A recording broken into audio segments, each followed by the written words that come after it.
Hello नमस्कार दोस्तों, welcome back my YouTube channel law with Ronit. दोस्तों, आप सभी का हमारे इस यूट्यूब चैनल पे स्वागत है।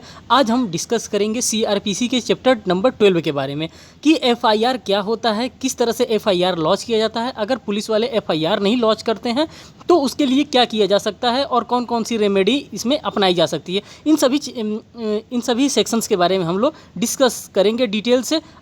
अगर आप हमारे इस चैनल पर नए हैं तो हमारे चैनल को सब्सक्राइब करें, वीडियो को लाइक करें और बेल बटन को दबाना बिल्कुल ना भूलें, जिससे मैं कोई भी लेटेस्ट अपडेट डालूं तो आपके पास तुरंत पहुंच जाए। अब मैं स्टार्ट करता हूं सीआरपीसी का, जो कि चैप्टर 12 में डिफाइन किया गया है।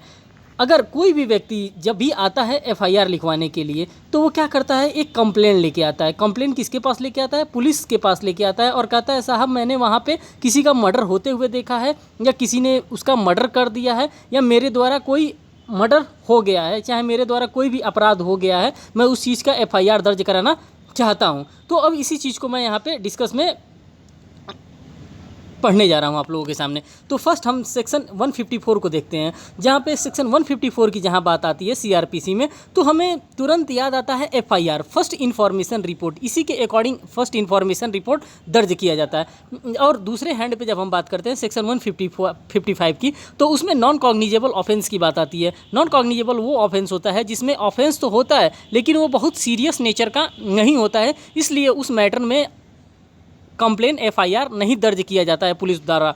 अगर कोई भी, फिर आगे हम बात करते हैं सेक्शन 156 से लेकर के 159 तक। जब हम पुलिस के पावर को इन्वेस्टिगेट करते हैं कॉग्निजेबल ऑफेंस में ओनली, जो सेक्शन 156 से लेकर सेक्शन 159 तक है, इसमें पुलिस के पावर को इन्वेस्टिगेट करते हैं हम लोग कॉग्निजेबल ऑफेंस को देखते हुए। अब हम बात करते हैं सेक्शन नंबर 156 में। सेक्शन नंबर 156 डील करता है police officers power to investigate in cognizable offences. Police officers को सेक्शन 156 में पावर दिया गया है कि वो इन्वेस्टिगेशन कर सकता है कॉग्निजेबल मामले में।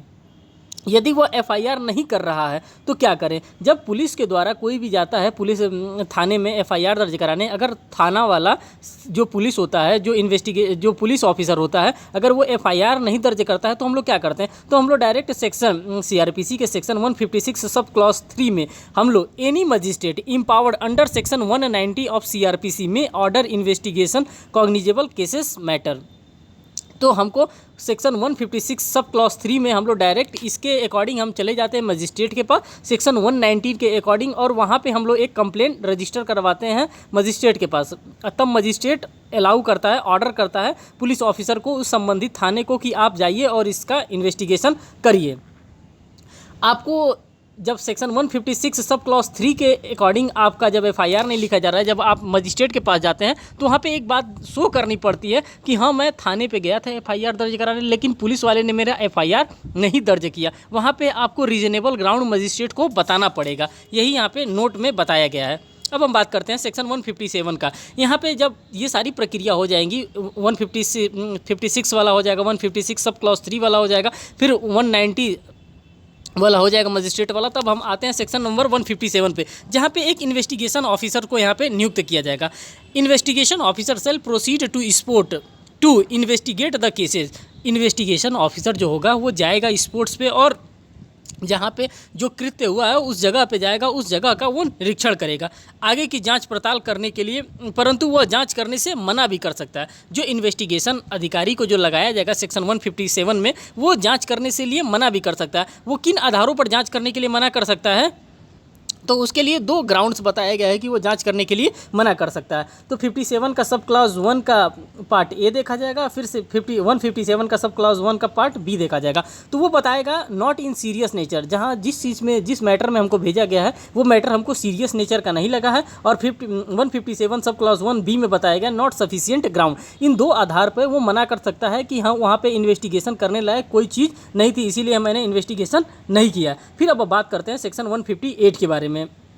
जब सेक्शन 158 के बारे में बात करते हैं तो ये इसके अंतर्गत यदि वह किसी प्रकार का जांच करता है जो अथवा नहीं करता है, तो वह अगला कदम यह उठाएगा कि वो अपने सीनियर को जवाब देगा। अब वो जवाब में क्या देगा? जो भी वो जवाब में देगा, section 158 CrPC police report on investigation to senior magistrate, इसको प्रिलिमिनरी रिपोर्ट के नाम से भी जाना जाता है। सेक्शन 158 को प्रिलिमिनरी रिपोर्ट के नाम से भी जाना जाता है। This is apply for submit the report of section 158, जो सेक्शन 158 के अंतर्गत जो कहेगा कि वो मामला बहुत सही दिख नहीं रहा था, तो हमने इन्वेस्टिगेट नहीं किया। तो 157 ने बता दिया, और 158 के अंतर्गत वो जो जांच करने जाएगा वो आ करके अपना रिपोर्ट अपने सीनियर ऑफिसर को सेंड करेगा, देगा, और इसी को हम लोग प्रिलिमिनरी रिपोर्ट के नाम से भी जानते हैं 158 में। अब हम बात करते हैं सेक्शन 159 का। जब मजिस्ट्रेट 159 में क्या करता है, magistrate to check report can order further investigation in the case. जब वो 158 में बता देगा, जब वो अपना इन्वेस्टिगेशन करके आएगा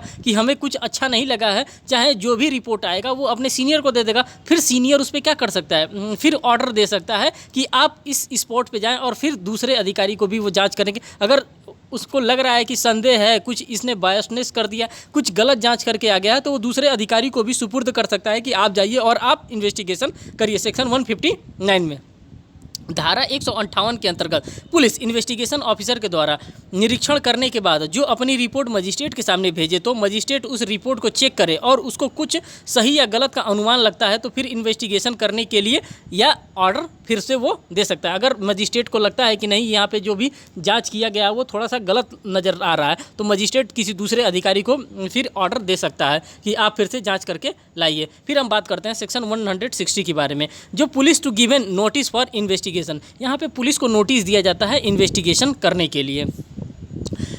यहाँ पर पुलिस द्वारा यह कार्य किया जाता है, उन लोगों के लिखित आदेश के द्वारा वह वहाँ पर हाजिर होने के लिए कहा जा सकता है, बुलाया जा सकता है, जो उस मामले में तथ्य परिस्थिति से परिचित हैं। सेक्शन 166 में 160 में ये कहा जाता है कि जो भी विटनेस होते हैं उन लोगों को बुलाने के लिए वहाँ पे नोटिस दिया जाता है कि हाँ आप आए, और जो भी आप लोग गवाह देना चाहते हैं अपना गवाही दीजिए। यहाँ पे एक एक्सेप्शंस बताया गया। एक्सेप्शन क्या है, अगर किसी को भी कोर्ट में गवाही देने के लिए बुलाया जाना चाहिए, तो उसमें किन किन लोगों को नहीं बुलाया जा सकता है। फीमेल को नहीं बुलाया जा सकता है, ओल्ड जो 65 प्लस एज के हो गए हैं उनको नहीं बुलाया जा सकता है, लेस देन 15 ईयर ओल्ड जो 15 साल से छोटे बच्चे हैं उनको नहीं बुलाया जा सकता है, कोई सिक है, कोई बीमार आदमी है उसको नहीं बुलाया जा सकता। ये अमेंडमेंट एक्ट 2013 से इसको इस चीज़ में डाली गई है। 160 में वो अमेंडमेंट एक्ट द्वारा 2013 के अमेंडमेंट एक्ट से इस चीज़ को डाला गया है कि इन लोगों को नहीं बुलाया जा सकता है। अब हम बात करते हैं सेक्शन 161 की। जब हम बात करते हैं सेक्शन 161 की, तो examination of witness bye police, यह धारा यह बताती है कि जो व्यक्ति थाना में अपना बयान देने के लिए आए हैं, पुलिस द्वारा उनका बयान दर्ज किया जाएगा, वह भी लिखित। 2008 के अमेंडमेंट द्वारा यह पावर दिया गया था, जो भी लोग आएंगे उनके बयान को वो दर्ज करेगा। और यह पावर कहाँ से दिया गया, यह पावर 2008 के अमेंडमेंट एक्ट द्वारा प्रदान किया गया था सीआरपीसी को। अब हम बात करेंगे सेक्शन 161 का सब क्लॉज 3 के बारे में, के द्वारा उनके गवाही के रिकॉर्ड ऑडियो वीडियो में बना सकते हैं। पुलिस जो भी वो अपना गवाही दे रहे हैं उनके गवाही को ऑडियो और वीडियो में वो रिकॉर्ड किया जा सकता है 161 सब क्लॉज 3 के अकॉर्डिंग। अब हम बात करते हैं सेक्शन 162 में। सेक्शन 162 में यह बताया गया है कि बयान तो लिख लेगी, परंतु उसको सिग्नेचर करने का कोई अधिकार नहीं होगा। जो भी पुलिस अधिकारी हैं, एक 162 में अपना बयान तो दे देगा, लेकिन उसको साइन करने का पुलिस अधिकारी के पास कोई अधिकार नहीं होता है कि वो साइन करके और ले जाके कोर्ट में जमा कर दे। इसका अधिकार इसको नहीं दिया गया। अब हम बात करते हैं सेक्शन 163 की और 164 की। जब हम बात करते हैं सेक्शन 163 की, नो थ्रेटनिंग अलाउ, कहा जाता है कि पुलिस वाले ले जा करके थाने में बंद करके 3rd डिग्री का प्रयोग करते हैं। तो सेक्शन सीआरपीसी के सेक्शन 163 में बताया गया है कि पुलिस वाले 3rd डिग्री का प्रयोग नहीं कर सकते हैं। No threatening will be allowed, यहाँ पे साफ साफ लिखा है कि किसी को मारा पीटा नहीं जाएगा थाने में, 163 में बताया गया। अब हम बात करते हैं सेक्शन 164 की, recording of confession and statement. Recording of confession and statement pre magistrate relevant, जो मजिस्ट्रेट के सामने कोई भी कन्फेशन किया जाएगा, चाहे जो भी बात कही जाएगी वो रेलिवेंट होगी। जो बातें पुलिस के सामने कही जाएगी, जो भी बातें हम पुलिस को बताते हैं वो रेलिवेंट नहीं होगी है कोर्ट ऑफ लॉ में। अब हम बात करते हैं 2005 के अमेंडमेंट एक्ट की, जो सेक्शन 164A में एडेड किया गया था। सेक्शन 164 में ए में ऐड क्या किया था, medical examination of the victim of rape. यदि पीड़ित महिला चाहे तो मेडिकल एग्जामिनेशन नहीं भी करा सकती है, मेडिकल एग्जामिनेशन कराने से अपना मना भी कर सकती है। ये 2005 के अमेंडमेंट एक्ट से ये जोड़ा गया था, 164A में, सब क्लॉज ए में जोड़ा गया था। फिर अब हम बात करते हैं सेक्शन 165 की। सेक्शन 165 क्या कर रहा है, सर्च बाय पुलिस ऑफिसर और एनी सबऑर्डिनेट, पुलिस को तलाशी लेने की शक्ति है। किसी भी व्यक्ति का जो भी इसमें संलग्न है उसका वो सर्च कर सकता है। फिर बात करते हैं सेक्शन 166 का सर्च आउटसाइड जुरिस्डिक्शन। यहाँ पे सर्च आउटसाइड जुरिस्डिक्शन की बात करता है कि हम अपने जुरिस्डिक्शन से, अपने क्षेत्राधिकार से अलग भी जा करके क्या सर्च कर सकते हैं। अब हम बात करते हैं सेक्शन 166A एंड 166B की, search outside India. Section 166A में सर्च आउटसाइड ऑफ इंडिया की बात करता है। सेक्शन 166B में search in India by foreigner countries. वह एक लेटर ऑफ रिक्वेस्ट डालेगा इंडिया में, मैं इन्वेस्टिगेशन करना चाहता हूँ, बस इसी के माध्यम से क्या किया जा सकता है, बाहर भी इन्वेस्टिगेशन किया जा सकता है 166B में। अब हम बात करते हैं 166A and 166B added in 1919 amendment. 1990 के अमेंडमेंट से 160A और 160B को डाला गया था। अब हम बात करते हैं सेक्शन 167 की, when investigation can not be completed within 24 hour. अगर 24 घंटे के अंदर कोई भी इन्वेस्टिगेशन कंप्लीट नहीं होता है तब क्या किया जा सकता है, अरेस्ट विदाउट वारंट। यदि किया गया है तो उसकी इन्वेस्टिगेशन 24 घंटे के अंदर कर लेनी होगी। मतलब पुलिस वालों के ऊपर ये बाउंडेशन होता है कि अगर किसी को भी आपने गिरफ्तार किया है तो उसका इन्वेस्टिगेशन आने जाने के समय छोड़ करके 24 घंटे के अंदर उसको मजिस्ट्रेट के सामने तो पेश करना ही होता है, उसका इन्वेस्टिगेशन भी आपको कर लेना चाहिए। अगर नहीं हो पाता है तो फिर आपको फर्दर टाइम कोर्ट के द्वारा अलाउ किया जाता है। अब हम बात करते हैं सेक्शन नंबर 168 का, if investigation by subordinate police officer he shall report to officer in charge. तब वहाँ पर रिपोर्ट किया जाएगा ऑफिसर इंचार्ज को। यदि किसी सिपाही के द्वारा किसी व्यक्ति का गिरफ्तार किया जाता है तो उसे अपने ऊपर के अधिकारी को इस बात का सूचना अवश्य देना पड़ता है। अगर किसी सिपाही के द्वारा किसी भी व्यक्ति को गिरफ्तार किया जाता है तो उसे अपने सीनियर ऑफिसर को सूचना देना पड़ता है कि हाँ साहब, मैंने यहाँ से इस व्यक्ति को इस केस में मैंने गिरफ्तार किया है, इस कॉग्निजेबल ऑफेंसेस में इनको गिरफ्तार किया हूँ। अब मैं बात करता हूँ सेक्शन 169 का, release of accused when evidence deficient.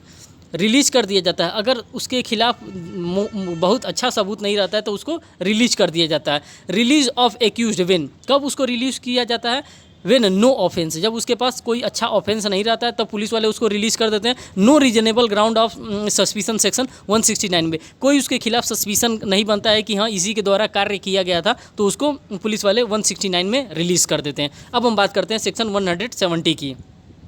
जब हम 170 की बात करते हैं, cases to be sent to the magistrate when evidence is sufficient. पुलिस वाले कब मजिस्ट्रेट के सामने पेश करते हैं किसी भी व्यक्ति को, जब 170 का, जब सीआरपीसी के धारा 170 में वो देख लेते हैं इनके खिलाफ सफिशिएंट एविडेंस, बहुत मजबूत वो साक्ष्य मिल गया है, तब उनको मजिस्ट्रेट के सामने पेश करते हैं, तब उनको कोर्ट में भेजा जाता है मैटर को। Sent to magistrate for further remand of accused when, और वहाँ पे फर्दर रिमांड की भी बात की जाती है। जब एक्यूज्ड को जब वहाँ पे केस फाइल किया जाता है उनके खिलाफ पुलिस द्वारा तो उनके फर्दर रिमांड की भी बात किया जाता है। देयर इज़ एविडेंस और there is a reasonable ground of suspicion. यहाँ पे कहा जाता है इनके खिलाफ क्या है, एक अच्छा हमारे पास सबूत है और एक सस्पिशन है, एक मतलब इनके ऊपर हमको संदेह हो रहा है, इस आधार पे वहाँ पे उनको और टाइम मांगा जाता है उनकी इन्वेस्टिगेशन करने के लिए। आगे के रिमांड के लिए मजिस्ट्रेट के पास भेजा जाता है कि मजिस्ट्रेट साहब अब आप इनको आगे के रिमांड के लिए मैक्सिमम 15 दिन के लिए पुलिस कस्टडी प्रोवाइड कर सकता है मजिस्ट्रेट। अब हम बात करते हैं सेक्शन 171 का, complaint witness are free to visit court. जो भी कंप्लेनेंट हैं, जो भी विटनेस है वो फ्री हैं कि वो कोर्ट में आकर के अपनी गवाही दे सकते हैं। यदि कोई विटनेस स्वेच्छा से कोर्ट जाना चाहता है तो पुलिस उसे किसी भी प्रकार से परेशान नहीं करेगी और न ही उसके साथ पुलिस जाएगी। अगर कोई भी व्यक्ति कह रहा है कि मैं अकेले मैं आकर के गवाही देने के लिए मैं तैयार हूँ तो पुलिस उसको परेशान नहीं करेगी, नहीं तुम तुरंत आओ, तुम तुरंत आओ। उसका कोर्ट टाइम में जब उसका केस चल रहा होगा तब वो अपना समय से जाएगा और अपने केस को वहाँ पे सुनवाई करवा सकता है। वही 171 में बताया गया। अब हम बात करते हैं 172 की, police to produce CD. Police को केस डायरी प्रोड्यूस करना पड़ता है, डे टू डे का केस डायरी प्रोड्यूस करना पड़ता है अपने सीनियर ऑफिसर्स को कि हाँ आज मैंने ये केस एफआईआर में दर्ज किया, ये आज ये मैंने केस लॉन्च किया, आज ये केस लॉन्च किया। उसे special diary, police diary, station house diary भी कह सकते हैं। 172 में ये बताया जाता है। अब बात करते हैं सेक्शन 173 का। यह पुलिस की फाइनल रिपोर्ट होती है जिसको कंप्लीशन कहते हैं, फाइनल रिपोर्ट कहते हैं, चालान कहते हैं, चार्जशीट कहते हैं। तो सेक्शन 173 को इन सभी नामों से जाना जाता है। Amendment 2008 1A child rape, custodial rape, इसको भी अमेंडमेंट एक्ट 2008 से इसको भी इंक्लूड किया गया सेक्शन 173 में। फिर 2013 2H में मेडिकल रिपोर्ट ऑफ वुमेन को भी इसी में इंक्लूड किया गया है 2008 से। ये एग्जाम में पूछे जाने वाले प्रश्न हैं। फिर हम बात करते हैं सेक्शन 174 की। जब हम सेक्शन 174 को जब बात करते हैं तो इसको पंचनामा भी कहते हैं, उसी को इंक्वेस्ट रिपोर्ट भी कहते हैं। पंचनामा इसी भी परिभाषित बयान जाता है। अननेचुरल डेथ हो जाता है, चाहे सुसाइड होता है, चाहे कोई भी किसी भी प्रकार से इस तरह से हो जाता है तो पुलिस वाले सबसे पहले पंचनामा बनाना स्टार्ट करते हैं। सब पंचनामा बनाइए और इसको रफा दफा करिए। तो सेक्शन 175 तक तो मैंने 174 तक तो देखा। जो सेक्शन 175 और 176 है वो बहुत इंपॉर्टेंट नहीं होता, इसीलिए मैंने उसको यहाँ पे कवर नहीं किया है। तो आप अगर हमारे इस चैनल पे नए हैं तो हमारे वीडियो को लाइक करेंगे, चैनल को सब्सक्राइब करेंगे और बेल बटन दबाना तो बिल्कुल ही नहीं भूलेंगे, क्योंकि मैं इसी तरह के रेगुलर अपडेट आपको के पास लेकर आता रहता हूँ। अगर आपको कोई भी क्वेरी होगा तो हमारा व्हाट्सएप ग्रुप है डिस्क्रिप्शन बॉक्स में, आप वहाँ से उसको ज्वाइन कर सकते हैं। बहुत बहुत धन्यवाद दोस्तों।